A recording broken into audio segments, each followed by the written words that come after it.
Atenção, aposentadoria por invalidez sem perícia de reavaliação para sempre. Será que isso é possível? Em quais casos você consegue receber o seu benefício sem medo de ser cortado? Então entenda aqui quais casos. Eu estou trazendo um artigo muito interessante do blog do Prev. É o previdenciarista.com, um blog muito interessante para você se manter bem informado. Então, dando totais créditos e recomendo a leitura. Eles utilizam um português simples para você conseguir entender, conseguir se informar sobre os seus direitos. Já entra lá, blog do Prev. Bom, conforme a lei, aposentados por invalidez e pensionistas inválidos precisam realizar perícia médica de reavaliação periódica, aquela perícia de tempos em tempos. Então, mutirões de pente fino, possíveis denunciações caluniosas. O que é isso? Aquele vizinho que não gosta de você e liga no INSS falando: não, fulano consegue trabalhar, ele corre 30 km por dia, ele está muito bem. Isso aí é uma denunciação caluniosa, porque você está imputando um fato que você sabe não ser verdade, um crime que você sabe não ser verdade, né, pessoal? E também as convocações de perícias de reavaliação das condições geram pavor nos aposentados e pensionistas. Não só para você comparecer, porque se você tem certeza da sua incapacidade, leva os laudos e tudo mais, às vezes você tem convicção de que não vai ser cortado, mas mesmo assim gera um frio na barriga. E o pior, às vezes eles nem mandam a cartinha na sua casa, então eles falam que te comunicaram, você não comparece porque não recebeu nenhum comunicado oficial para comparecer nessa perícia e cortam o seu benefício. Então isso aqui gera muito medo, né, pessoal? E olha só, o que acontece aqui se você não corresponder a uma convocação? Benefício pode ser suspenso ou cessado, só que não é para todo mundo. Então nessa coluna vamos explicar aqui quais aposentados por invalidez e pensionistas podem continuar recebendo sem perícia médica para o resto da vida. Pente fino nunca mais. Como que funciona a perícia médica? Elas ocorrem para avaliar se o trabalhador se enquadra nos requisitos incapacidade ou deficiência conforme o benefício requerido. Para fins de concessão dos benefícios por incapacidade do INSS, foca-se a avaliação na incapacidade para o trabalho. Ninguém está falando que você é um incapaz para a vida. O INSS quer saber se você consegue produzir renda ou não, consegue trabalhar ou não. A relação entre as exigências do trabalho da pessoa que está sendo avaliada e a sua capacidade para realizá-las na situação que se encontra. Assim, não se avalia pura e simplesmente a doença especificamente, e sim a sua capacidade ou incapacidade de continuar trabalhando e desempenhando as funções necessárias para que possa obter o seu sustento através do seu trabalho. Pouco importa a motivação por uma doença ou o somatório de seus problemas de saúde. Então, quem aí quer ter a concessão de um benefício por incapacidade ou já tem a concessão, já recebe um benefício por incapacidade, você precisa saber que o foco, um professor meu uma vez me ensinou muitos anos atrás, eu nunca mais esqueci. Você precisa mostrar para o INSS não os sintomas da sua doença, não tem uma lista falando, esse aqui é a CID e tal, então com certeza você tem auxílio por incapacidade, você tem aposentadoria por incapacidade permanente. Não, não é isso. O INSS quer saber se você consegue trabalhar ou não, tá certo? Por isso que falou, pode ser uma doença ou várias doenças. Interessa saber se a pessoa avaliada possui ou não condições de efetivamente garantir o seu sustento através do trabalho. Então, já fica com isso em mente. Não é para você focar nos sintomas na hora da perícia, é para você focar na sua incapacidade para o trabalho. A primeira perícia após o requerimento do benefício do INSS serve, então, para reconhecer a incapacidade. Após isso, quando os segurados já estão recebendo os benefícios, aí podem ocorrer as perícias de reavaliação. Esses procedimentos são previstos em lei. Serve para que o INSS fiscalize as condições atuais dos beneficiários, principalmente se permanecem incapazes para fins de manutenção desses benefícios. E aí? Agora você vai saber. Aposentados e pensionistas sem perícia, sem precisar fazer perícia para o resto da vida.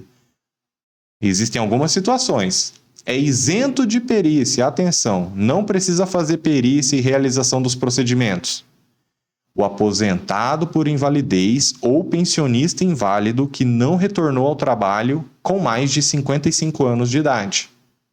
Ainda requer-se o recebimento de benefícios por incapacidade por pelo menos 15 anos, podendo somar o tempo da aposentadoria por invalidez e também do auxílio-doença que antecedeu, conforme artigo 101, parágrafo 1º da Lei 8.213, a Lei de Benefícios da Previdência Social. Também está isento o aposentado que completar 60 anos de idade, independentemente do tempo em gozo da sua aposentadoria por invalidez ou da pensão por morte. Então, nesse caso, quem tiver acima de 60 anos, não tem aquele requisito, você tem que ter tantos anos de aposentadoria por invalidez. Não, se você tiver acima de 60 anos e tiver essa aposentadoria, você já não precisa mais fazer nada de pente fino, nada de perícia, nada disso, tá? E também é isento de fazer perícia o aposentado por invalidez diagnosticado com HIV e AIDS. Então, em resumo, para a gente entender bem, e eu vou falar também sobre isenção do imposto de renda. Não poderão ser convocados para perícias os aposentados por invalidez nas seguintes situações. Primeiro, após completarem 55 anos ou mais de idade e quando decorridos 15 anos da data de concessão da aposentadoria por invalidez ou do auxílio-doença que a precedeu. Então, precisa somar os dois requisitos. Depois de completar 55 anos de idade e 15 anos de aposentadoria por invalidez ou pode somar com auxílio-doença, tá bom? Agora, olha esse requisito. Depois de completar 60 anos de idade. Pronto. Não precisa ter... tem que ter 15 anos de benefício por incapacidade. Não. E o aposentado com HIV ou AIDS também não tem essa questão de tem que ter 15 anos de benefício por incapacidade. Não. Já não tem que fazer essa perícia periódica, tá?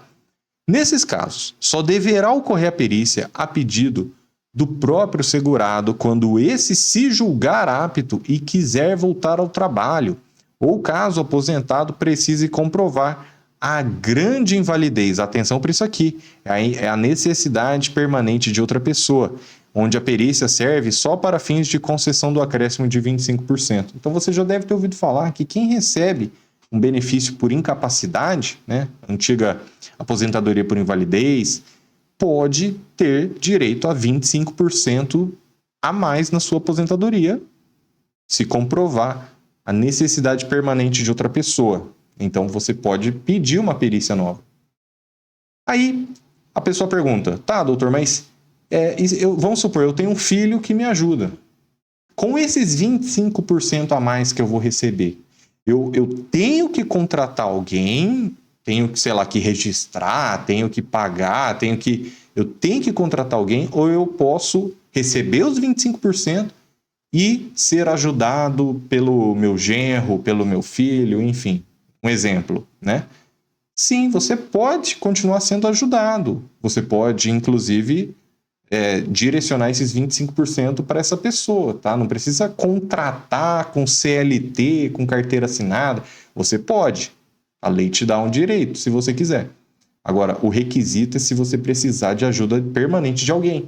Por quê? Porque seja essa pessoa, seu filho, seu neto, seu genro, um desconhecido, essa pessoa ela vai ter que deixar de trabalhar com outras coisas para ficar permanentemente com você. Ou vai ter que ter ali um rodízio de pessoas, tá? Então você vai receber sim os seus 25%.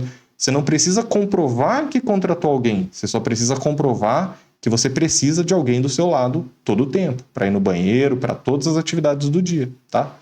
Então, beleza. Atenção, você pode estar se perguntando, mas é auxílio doença ou é auxílio por incapacidade temporária? Como que ficou? A reforma da Previdência de 2019 mudou esses nomes. Trouxe os benefícios de aposentadoria por invalidez e auxílio doença, se transformando em aposentadoria por incapacidade permanente e auxílio por incapacidade temporária. Mas o autor utilizou no texto os nomes antigos. Primeiro porque é mais fácil para você entender, A gente ainda fala, eu vejo muito advogado ainda falando os nomes antigos, mas é justamente para ficar mais fácil de você entender. E a própria Lei 8.213, a Lei de Benefícios da Previdência Social, ela ainda não foi adequada. Então, veio a lei nova na reforma da Previdência, mas a lei original mantém esse nome antigo, tá? Mas então saiba que é a mesma coisa, tá? Aposentadoria por invalidez é a mesma coisa que aposentadoria por incapacidade permanente. E auxílio-doença é a mesma coisa que auxílio por incapacidade temporária, tá bom? Então, fico por aqui, dando os créditos ao Dr. Átila Abela, peço perdão pela pronúncia, e o blog do Prev aqui dando totais créditos também. Confere lá, previdenciarista.com, você vai sair muito bem informado. E se inscreva nesse canal. Eu sou Nakamura, professor e advogado, espero ter ajudado. Obrigado e até a próxima.